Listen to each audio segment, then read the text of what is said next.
हम मुसलमान हैं और मुसलमान के लिए बहुत से कवानीन हैं। हम कानून के अंदर गिरफ्तार हैं, हम उससे अलग नहीं हो सकते। तो अल्लाह के रसूल सल्लल्लाहु अलैहि वसल्लम का फरमान सुनो। अल्लाह के रसूल सल्लल्लाहु अलैहि वसल्लम इरशाद फरमाते हैं, बैनल ईमान वल कुफ्र तर्कुस सलाह। ईमान और कुफ्र के दरमियान में फ़र्क क्या है? ईमान और कुफ्र दो चीज़ें हैं जो दोनों में कभी इत्तिहाद नहीं हो सकता। आज लोग बहुत कहते हैं, रे मौलाना साहब दौर ऐसा चल रहा है, इत्तिहाद की बात करिए, लेकिन इत्तिहाद समझते नहीं है। इत्तिहाद का मतलब है लड़ाई झगड़ा न करो, किसी का माल न हड़पो, किसी की बेइज्जती न करो, किसी पर हाथ न उठाओ, ये है इत्तिहाद। लेकिन वो इत्तिहाद सोचते हैं अकीदे में हो जाए, अमल में हो जाए। याद रखो, कुफ्र और ईमान इन दोनों में इत्तिहाद क़यामत तक नहीं हो सकता। कुफ्र कुफ्र है, ईमान ईमान है, दोनों एक चीज कभी नहीं हो सकती। तो दोनों में फर्क क्या है? अल्लाह के रसूल फरमाते तर्कुस सलाह, नमाज का छोड़ना है। जिसने नमाज पढ़ ली उसने ईमान को अपना लिया, और जिसने नमाज छोड़ी उसने कुफ्र को अपना लिया। इसलिए लोगों, जरूरत है इस दौर में हमको आपको नमाजों की पाबंदी का। नमाज पढ़ो, बगैर नमाज के खुदा हमसे राजी नहीं हो सकता। मस्जिदों से मोहब्बत करो। हदीस पाक में नबी क़तादा काला काला रसूलुल्लाह, हजरत अबू क़तादा से रवायत है, फरमाते अल्लाह के नबी ने इरशाद फरमाया, इज़ा रअयतुमुर रजुला, ऐ लोगो जब तुम ऐसे आदमी को देखो। कैसे आदमी को?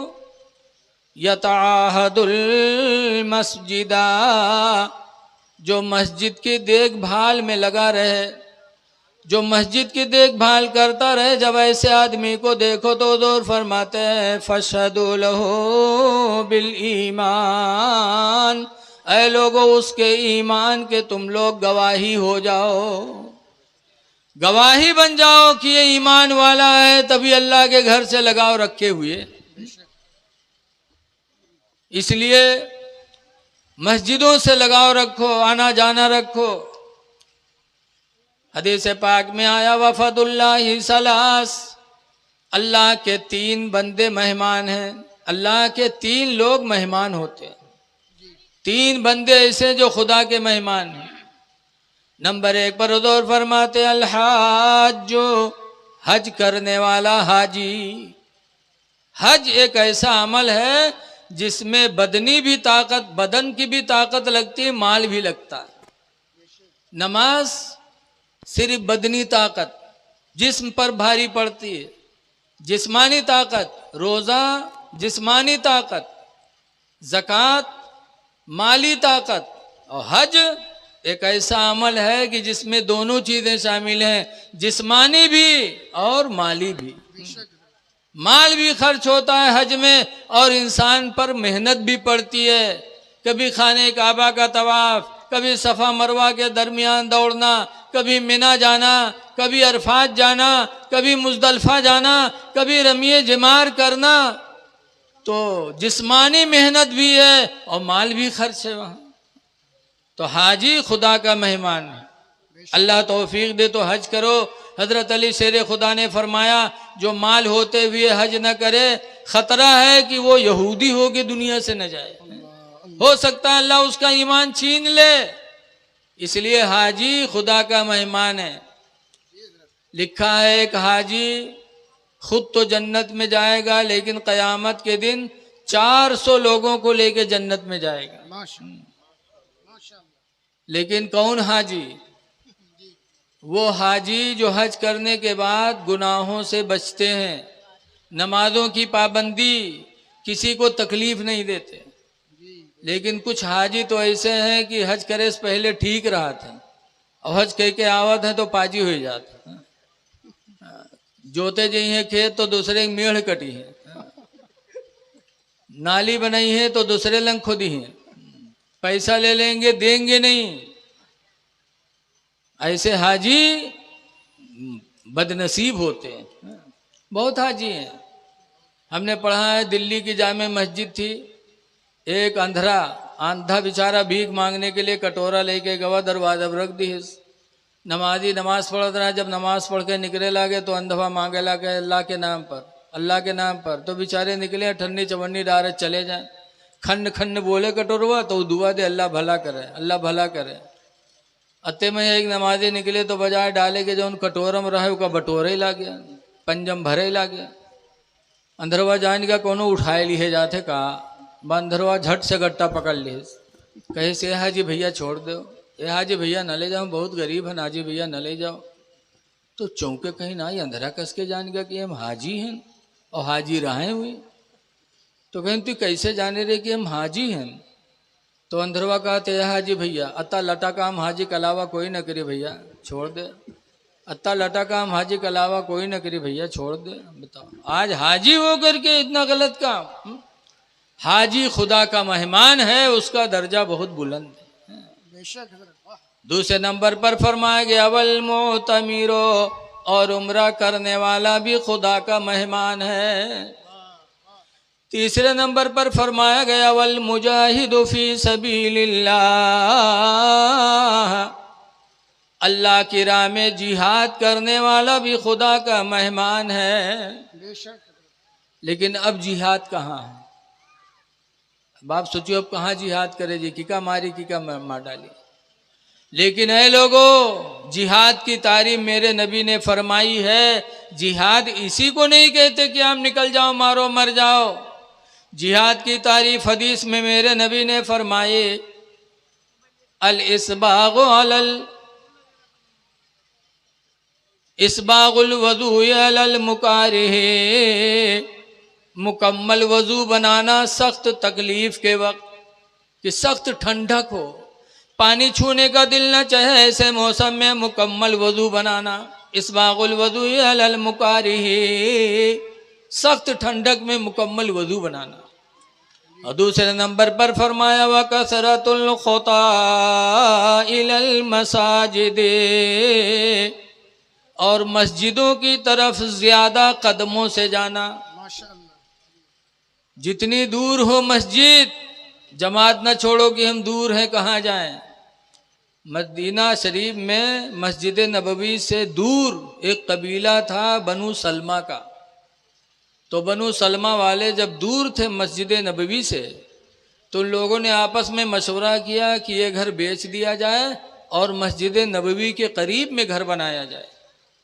हुजूर को खबर लगी तो हुजूर ने बनु सलमा के लोगों को बुलाया, और बुलाने के बाद फरमाया पता चला है कि तुम लोग अपने घरों को बेच करके मस्जिद नबवी के करीब में आना चाहते हो। कहाँ अल्लाह के रसूल?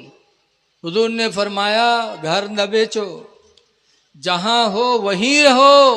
जब वहाँ से तुम मस्जिद नबवी जमात के लिए आओगे तो जितने ज्यादा कदम पड़ेंगे, हर कदम के बदले में अल्लाह तुम्हें नेकियां अता फरमाएगा। माशाअल्लाह, बेशक।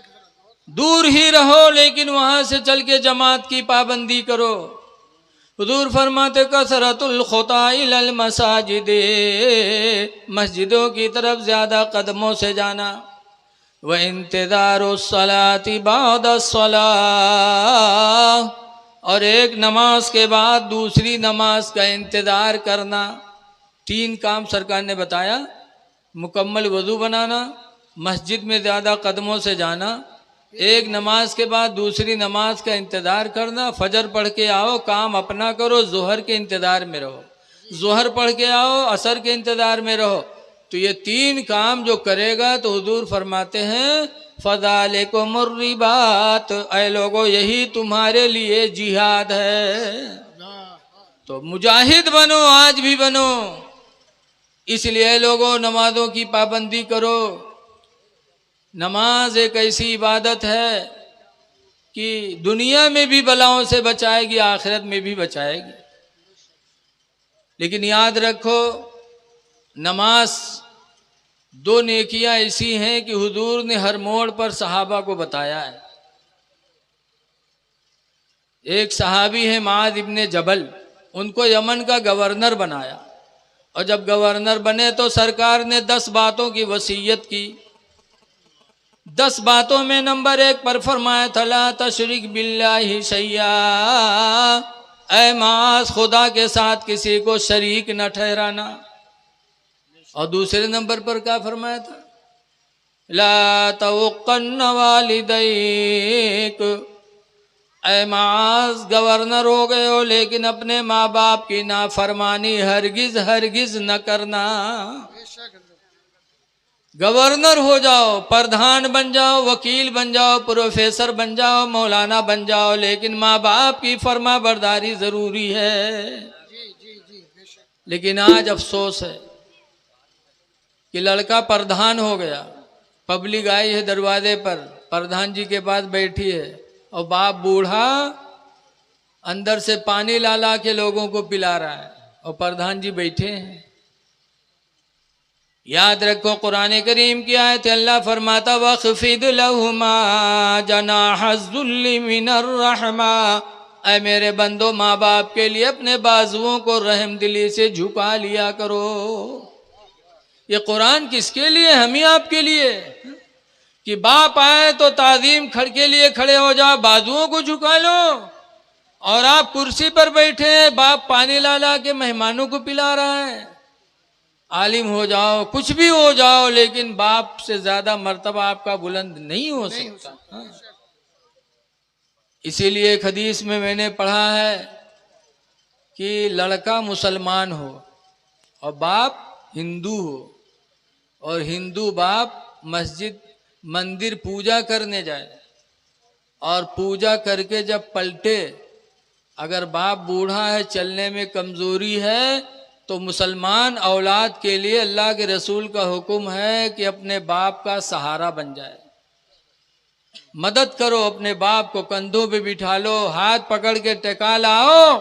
तो जब एक गैर मुस्लिम बाप की ताजीम का हुक्म मेरे नबी ने दिया है, तो बाप मुसलमान हो तो उसकी ताजीम से अल्लाह रसूल कब कितना खुश होगा, बोलो। इसलिए लोगों, माँ बाप की कदर करो, इनकी रजा में खुदा भी राजी है।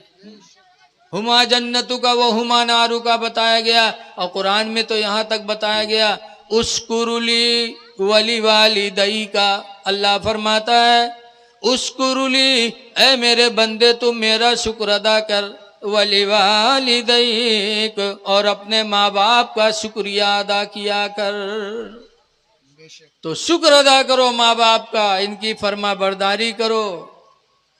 लेकिन बीवी है तो बीवी के साथ भी उसने सलूक करो। जी जी, ये नहीं है कि माँ बाप की वजह से बीवी को ठोकर मारो, इस्लाम ये नहीं कहता। बीवियों के साथ भी उसने सलूक करो। कुरान में आया आशिरूहुन्ना बिल मारूफ, ऐ लोगों औरतों के साथ भलाई करो। रसूलुल्लाह सल्लल्लाहु अलैहि वसल्लम के निकाह में 11 बीवियां थी, लेकिन क्या सरकार ने कभी मारा? नहीं मारा। पूछा था सरकार की बीवियों से लोगों ने, या निसान नबी ज़रबकुन्ना रसूलुल्लाही, ऐ नबी की बीवियों ये बताओ क्या रसूलुल्लाह ने तुम लोगों को कभी मारा? कुलनामा ज़रबना रसूलुल्लाही शय्यन क़त्तु बियदिही, हुजूर की बीवियों ने कहा था कि अल्लाह के रसूल ने हम लोगों को कभी किसी चीज से नहीं मारा। तो मारो ना, बीवियों के साथ उसने सलूक करो, लेकिन इनके मकर से होशियार रहो। इनका मकर बहुत तगड़ा है। सरकार ने फरमाया मा तरक्तु मिन बादी, मैंने अपने बाद कोई फितना ऐसा नहीं छोड़ा जो औरतों के फितना से कम हो। सबसे बड़ा फितना सरकार फरमाते हैं औरतों का है। आई है ससुराल के बाद इनके बेहोशी न खत्म हुई, बोतल पर बोतल चढ़ी लेकिन बेहोश, और नैहर जी है टन। ऐसी औरतें मकर करती हैं, मकर। दवा कराते कराते आदमी परेशान। औरतों का मकर बड़ा तगड़ा होता है। सरकार ने फरमाया, मा तरक्तु मिन बादी फितना असद्दु मिन फितनतिन निसाई औ कमा काला रसूलुल्लाह। सरकार फरमाते मैं अपने बाद कोई फितना ऐसा नहीं छोड़ा जो ज्यादा सख्त हो औरतों की फितने से। औरतों का फितना बहुत बड़ा होगा। लिखा है किताब में, एक दफा दावत इस्लामी वाले जाते रहे 5-6 ठोरे तबलीग करें। बाहर जा रहे थे, एक पेड़ के नीचे एक औरत बाहर बैठी रो रही थी। इन लोगों ने सुना तो सोचा यार बाहर अकेले रो रही, किस मुसीबत में है, किस परेशानी में है, चल के देखा जाए, इसकी मदद की जाए। तो फिर कहते छोड़ो यार। लेकिन एक साहब कहीं ना यार, ये दिल गवारा नहीं करता कि एक अल्लाह की बंदी बाहर रो रही है, खुदा जाने किस मुसीबत में हो। इंसानियत का फर्ज बनता है कि पहुंचा जाए और उसकी खैरियत पूछी जाए और उसकी ज़रूरत पूरी की जाए। तो एक साहब नहीं माने, बड़े नेक रहे, बेचारे चले गए। हुआ गए सलाम की, उसने जवाब दिया, पूछा क्यों रो रही हो बहन, यहाँ तनहा बैठी। कहा मेरे भाई एक ज़माना हुआ मेरा शौहर गायब है, ज़माना गुजर गया, मेरा रोजी कमाने वाला कोई नहीं, मेरी ज़िंदगी का सहारा कोई नहीं सिवाय मेरा शौहर था, वो ज़माना से गायब है। मैं शहर के काजी से दरख्वास्त की कि मुझे दूसरे निकाह की इजाज़त दी जाए, तो शहर के काजी ने कहा नहीं कर सकती दूसरा निकाह। 2 सूरतें हैं, या तो तुम्हारा शौहर तलाक दे दे तो दूसरे निकाह की इजाज़त दूंगा, या तुम्हारे शौहर के मरने की गवाही आ जाए कि तुम्हारा शौहर मर गया है तो दूसरे से निकाह की इजाज़त दूंगा, वरना नहीं दे सकता। कहा तब तो उस औरत ने कहा मेरे भाई आपका एहसान होगा, आपसे न मैं पैसा मांगती हूँ, न खाना मांगती हूँ, न पानी मांगती हूँ, सिर्फ एक मदद मेरी कर दो। कहा क्या? कहा मेरे साथ चले चलो शहर के काजी के दरबार में और थोड़ी देर के लिए मेरे शौहर बन जाओ, और शौहर बन के कह दो कि ये मेरी बीवी है, ये अच्छी नहीं है, नालायक है, मैं इसको रखना नहीं चाहता, और कादी शहर के सामने खड़े होकर तुम मुझे तलाक दे दो, ताकि शहर का कादी जाने कि इसके शौहर ने तलाक दे दिया तो मुझे दूसरा निकाह करने की इजाज़त दे दे। तो मुबल्लिग साहब थोड़ी देर सोचिन, यानी यार ये तो सरासर झूठ है। लेकिन फिर सोचिन कि झूठ है और झूठ बोलने से अगर किसी की मदद हो जाए तो बोल दूं, अल्लाह माफ़ करेगा, तौबा कर लूँगा। मुबल्लिग साहब दिल में सोचिन, उसके बाद तैयार होगी, कहीं चलो गए। कादी के दरबार में खड़े हुए, वो औरत भी खड़ी हुई। कादी साहब ने पूछा क्या मामला है? कहा कि ये मेरी बीवी है, लेकिन निहायत बदकार है, निहायत नालायक है, कमीनी है, उठेगिरीन है, जिंदगी तलख आ चुकी। कहा फिर? कहा मैं इसको छोड़ना चाहता हूँ। तो बीवी से पूछा कि तुम क्या चाहती हो? तो बीवी ने कहा जब मैं नाकारा हूँ, बदकारा हूँ, कमीनी हूँ, नालायक हूँ, इनके लायक नहीं हूँ, तो ये छोड़ सकते हैं। तो कादी शहर ने कहा ठीक है, जब दोनों राजी हो तो तलाक दे सकते हो। तो मुबल्लिग साहब झटाझट 3 तलाक दी, तलाक दिया, तलाक दिया, तलाक दिया। और तलाक देने के बाद मुबल्लिग साहब वहाँ से चले। तो वह औरत कहती कादी साहब मैं इनके लायक नहीं थी, नालायक थी, इन्होंने मुझे छोड़ दिया है, कोई बात नहीं, लेकिन 25,000 रुपया जो महर बंधा था वो महर तो दे दे। अब मुबल्लिग साहब चौंके, पलटे। कादी साहब ने कहा भाई इसका महर दो 25,000। तो मुबल्लिग साहब उकेला खियाओ थे, कहा तो कुछ सोच लो। कहीं बहुत कुछ सोच लिया, जब हम नालायक हन, उठाई गिरी न, तुम्हारे लायक नहीं हैं, तुमने तलाक दे दिया तो मेरा महर तो दे दो 25,000। अब मुबल्लिग साहब बौरा बने ठाड़, सोचा था अगर कहता हूं कि झूठ है सब कुछ तो 420 में बंद हुई। तो मुबल्लिग साहब ने कादी शहर से कहा सर 1 दिन की मोहलत दे दीजिए और मैं आपकी अदालत में ला के इसका महर दूंगा। कादी साहब ने इजाज़त दिया। गए मुबल्लिग साहब ज़मीन उमीन बेचिन और ज़मीन बेच के लाए। जब 25,000 रुपया दीन तब छुट्टी पहन। तो लिखते हैं कि औरतों का फितना बड़ा तगड़ा होता है। औरतों के फितने से बचना बहुत ज़रूरी है। इसलिए लोगों, औरतों के साथ भी उसने सलूक करो और अपने माँ बाप के हुकूक का ख्याल रखो। अल्लाह ताला हमको आपको इन चंद बातों पर अमल की तौफीक अता फरमाए और जो कुछ कहा गया अल्लाह ताला उसे कबूल फरमाए। आमीन। अब मेरे बाद अगला प्रोग्राम हमारे नाजिम साहब किबला पेश करेंगे। अस्सलामु अलैकुम वरहमतुल्लाहि वबरकातुहू। आप लोग बैठे रहिए। देखिए हज़रत कारी निसार साहब किबला जो सदर जलसा हैं, उनका हुक्म है कि आप लोग बैठिए। बड़ी मेहनत से बच्चों ने जलसा सजाया है। जलसा कराने वालों की जिससे पूछो, कितने दिन से बेचारे जूझते हैं तब जाके एक जश्न करते हैं। तो आप लोग थोड़ा वक्त और दे दो, अल्लाह ताला आपको इसका अजर दे। अस्सलामु अलैकुम वरहमतुल्लाहि वबरकातुहू।